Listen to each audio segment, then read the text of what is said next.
Welcome back to everyone. I am Rohan Sharma और आज हम बात करेंगे कि लोकतंत्र क्या होता है, व्हाट इज़ डेमोक्रेसी। डेफिनेशन के बारे में बात करेंगे, एग्जांपल्स के बारे में जानेंगे, लोकतंत्र के कितनी प्रकार होती हैं, कितनी टाइप्स होती हैं उसके बारे में जानेंगे। पिछली कई सारी क्लासेस में हमने डिस्कस किया था कि एरिस्टोक्रेसी गवर्नमेंट फॉर्म कैसी होती है, ओलिगार्की गवर्नमेंट फॉर्म कैसी होती है, प्लूटोक्रेसी गवर्नमेंट फॉर्म कैसी होती है, टोटलिटेरियनिज्म गवर्नमेंट फॉर्म कैसी होती है। तो इन सब चीज़ों के बारे में हमने डिस्कस किया था। आज उसी गवर्नमेंट फॉर्म में एक और मोस्ट इंपॉर्टेंट गवर्नमेंट फॉर्म है, वो है डेमोक्रेसी। क्योंकि डेमोक्रेसी आज हमें मेजॉरिटी ऑफ कंट्रीज़ में देखने को मिलती है। वर्ल्ड की 58% जितनी भी कंट्रीज़ हैं हमें उसमें डेमोक्रेसी देखने को मिलती है। तो चलिए शुरू करते हैं कि डेमोक्रेसी बेसिकली है क्या। So democracy literally meaning rule by the people, क्योंकि इसमें ज़्यादा से ज़्यादा जो शक्ति होती है वो लोगों के पास होती है। लोग अपनी सरकार बना भी सकते हैं और जो सरकार अच्छा काम ना करे तो इलेक्शंस में उस सरकार को हरा भी सकती है। तो बेसिकली ये इनडायरेक्टली रूल होता है लोगों के द्वारा, रूल बाय द पीपल।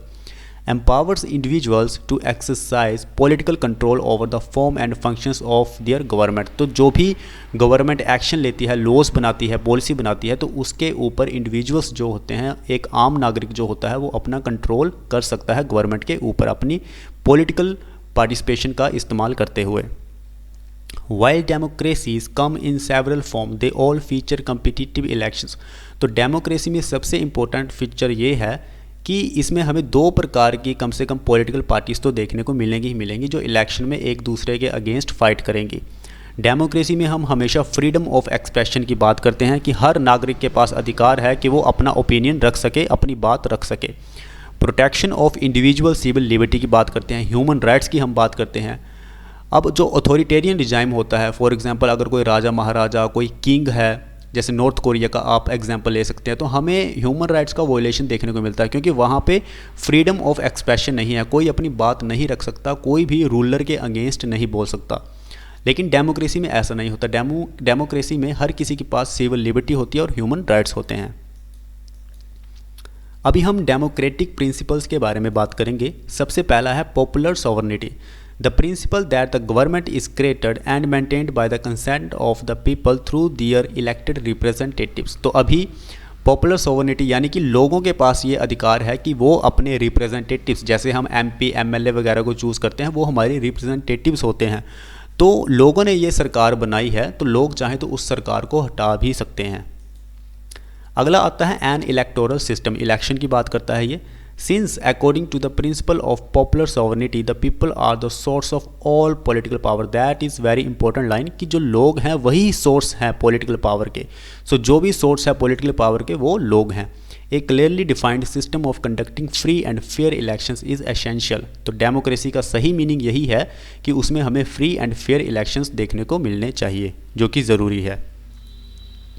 अगला डेमोक्रेटिक प्रिंसिपल है पब्लिक पार्टिसिपेशन। अब अगर किसी डेमोक्रेसी में पब्लिक की पार्टिसिपेशन ही ना हो तो वो डेमोक्रेसी भी किस बात की हुई। तो अगर डेमोक्रेसी में पब्लिक पार्टिसिपेशन ज़्यादा है तो इसका मतलब वो डेमोक्रेसी अच्छे से काम कर रही है। जैसे इंडिया का एग्जांपल आप ले सकते हैं, तो कितनी संख्या में लोग अपना वोट देते हैं, अपना मतदान देते हैं। तो इससे हमें ये पता चलता है कि राजनीति में, लोकतंत्र में, डेमोक्रेसी में पब्लिक का पार्टिसिपेशन इंडिया में बहुत ज़्यादा है। Democracies rarely survive without the active participation of the people। Health democracies, जो अच्छी डेमोक्रेसीज होती हैं, enable and encourage the people to take part in their political and civic processes। तो अगर ज़्यादा पब्लिक पार्टिसिपेशन देखने को मिलता है तो इसका मतलब वो जो डेमोक्रेसी है वो हेल्थ डेमोक्रेसीज को रिप्रेजेंट करती है। डेमोक्रेसी में हम सेपरेशन ऑफ पावर्स देखते हैं।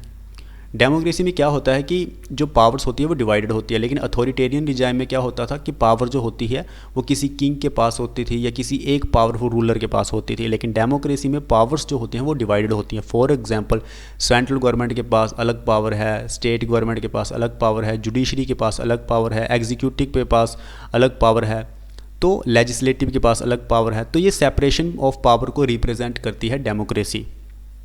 उसके बाद डेमोक्रेसी बात करता है ह्यूमन राइट्स की। देखो डेमोक्रेसी का सबसे इंपॉर्टेंट फीचर ही ह्यूमन राइट्स है, क्योंकि अगर ह्यूमन राइट्स है तभी लोग अच्छे से पार्टिसिपेट कर पाएंगे लोकतंत्र में। Along with their constitutionally enumerated rights of freedom, democracies protect the human rights of all citizen. तो सभी सिटीजन के ह्यूमन राइट्स की प्रोटेक्शन की बात करते हैं हम डेमोक्रेसी में। In this context human rights are those rights considered inherent to all human beings.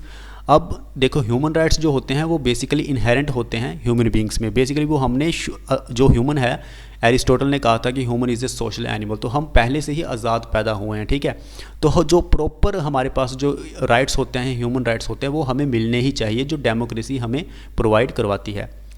Regardless of किसी भी तरह का कोई भेदभाव नहीं होता डेमोक्रेसी में, चाहे नेशनैलिटी अलग हो, सेक्स अलग हो, नेशनल अलग हो, एथनिक ओरिजिन आपका अलग हो, कलर अलग हो, रिलीजन अलग हो, लैंग्वेज अलग हो, एंड एनी अदर कंसिडरेशन। तो डेमोक्रेसी में सभी इक्वल होते हैं।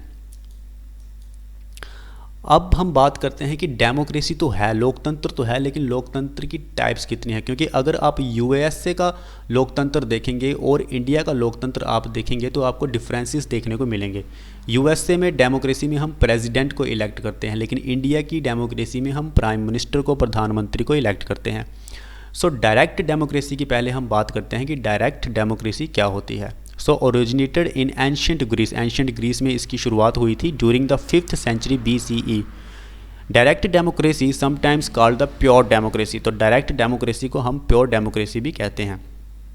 Is consider the oldest non authoritarian form of government, जो कि सबसे ज़्यादा पुरानी डायरेक्ट डेमोक्रेसी है, जो कि नॉन अथॉरिटेरियन है, यानी कि अथॉरिटेरियन रिजाइम हमें नहीं देखने को मिलता। डायरेक्ट डेमोक्रेसी यानी कि पब्लिक का सबसे ज़्यादा पार्टिसिपेशन हमें इसमें देखने को मिलता है। In a direct democracy, all laws, public policy decisions are made by directly by a majority vote of the people। तो लोग ही अपनी पब्लिक पॉलिसी को, लॉस को इन्फ्लुएंस करते थे rather than by the votes of their elected representative। तो इसमें elected representatives जो होते हैं जैसे MP MLA, उनका रोल नहीं होता। जो लोग होते हैं वो डायरेक्टली पब्लिक पॉलिसी और लॉस को इन्फ्लुएंस करते हैं, प्रभावित करते हैं। अगला आता है representative democracy, also called the indirect democracy. अब हमें इसमें रिप्रेजेंटेटिव डेमोक्रेसी देखने को मिलती है। इसमें हम अपने MP MLA को इलेक्ट करते हैं ताकि वो हमारी बात पार्लियामेंट में रख सके, लेजिस्लेटिव फंक्शन वो अपने ढंग से कर सके। So representative democracy is a system of government in which all eligible citizens elect officials, जो MP MLA होते हैं, to pass laws and formulate public policy on their behalf. These elected officials are expected to represent the needs, जो ज़रूरतें होती हैं आम जनता की, view points of the people in deciding the best course of action for the nation, देश के लिए बात करते हैं, state and other jurisdiction as a whole. तो इलेक्टेड ऑफिशियल्स को इसीलिए इलेक्ट किया जाता है कि वो लोगों की बात रख सके और देश के हित के लिए काम कर सकें। अगला आता है participatory democracy. In a participatory democracy the people vote directly on policy while their elected representative are responsible for implementing those policies. तो इसमें भी पार्टिसिपेटरी डेमोक्रेसी में क्या होता है कि लोग डायरेक्टली इन्फ्लुएंस करते हैं किसी भी पब्लिक पॉलिसी को, और जो इलेक्टेड रिप्रेजेंटेटिव्स होते हैं उनका काम बस इतना ही होता है कि वो उन पॉलिसीज़ को जल्द से जल्द इम्प्लीमेंट करें। Participatory democracies rely on the citizens in setting the direction of the state and operation of its political system. Same बात कही है। अगला आता है लिबरल डेमोक्रेसी। लिबरल है यानी कि आज़ाद है। आज़ाद डेमोक्रेसी में क्या होता है कि एक तरह की ये विचारधारा है जो एडवोकेट करता है protection of individual civil liberty, यानी कि सिर्फ एक जो इंडिविजुअल होता है, एक शख्स होता है, एक आम आदमी होता है, उसकी सिविल लिबर्टीज़ की बात करता है, उसकी आज़ादी की बात करता है, इकोनॉमिक फ्रीडम की बात करता है। By limiting the power of government, government के रोल को बिल्कुल ही कम करने की कोशिश की जाती है लिबरल डेमोक्रेसी में।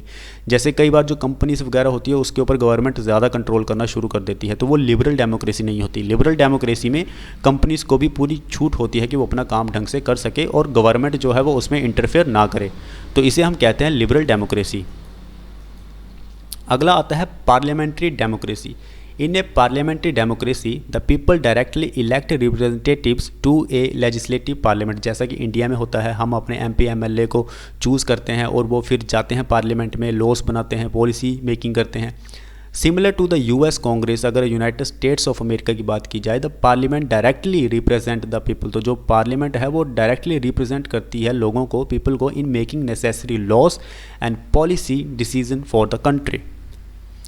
अगला हमारे पास जो टाइप आता है वो है pluralist democracy.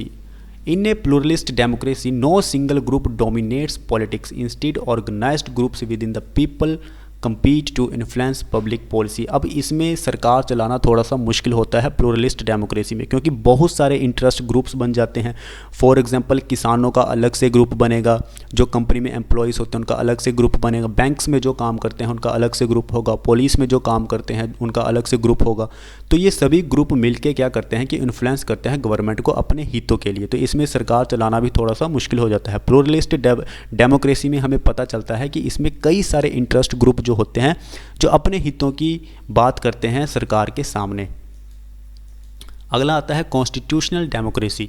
It is generally defined as a system of government based on popular sovereignty and a rule of law in which the structures, powers, limits of government are established by a constitution। अब constitutional democracy है, यानी कि इसमें जो written constitution है या non written constitution है उसकी सुप्रीमेसी ज़्यादा दिखाई देती है, कि कॉन्स्टिट्यूशन में पहले से ही लिखा गया है कि डेमोक्रेसी लोकतंत्र जो है वो किस तरह का होना चाहिए, किस तरह का उसका स्ट्रक्चर होना चाहिए, उसकी शक्तियाँ क्या होनी चाहिए, गवर्नमेंट के ऊपर कौन कौन सी लिमिट्स लगाई गई हैं। तो ये सारी चीज़ें कॉन्स्टिट्यूशन में लिखी गई हैं, तो इसे हम बोलते हैं कॉन्स्टिट्यूशनल डेमोक्रेसी। अगला हमारे पास आता है socialist democracy. So democratic socialism is broadly defined as a system of government based on a socialist economy. इसमें पूरी की पूरी जो सोसाइटी होती है उसके हितों की बात की जाती है। In which most property means of production are collectively rather than individually controlled by a constitutionally established political hierarchical the government. तो जो पब्लिक प्रॉपर्टी होती है, जो लैंड हो गया, जो भी चीज़ें हैं वो गवर्नमेंट अपने पास रखती है और अपने लोगों की सेवा करती है। ये चीज़ हमें देखने को मिलती है सोशलिस्ट डेमोक्रेसी में। तो यही था ओवरऑल डेमोक्रेसी और डेमोक्रेसी की क्या क्या टाइप्स होती हैं।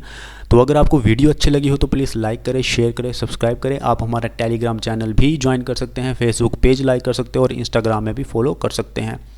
So thank you very much.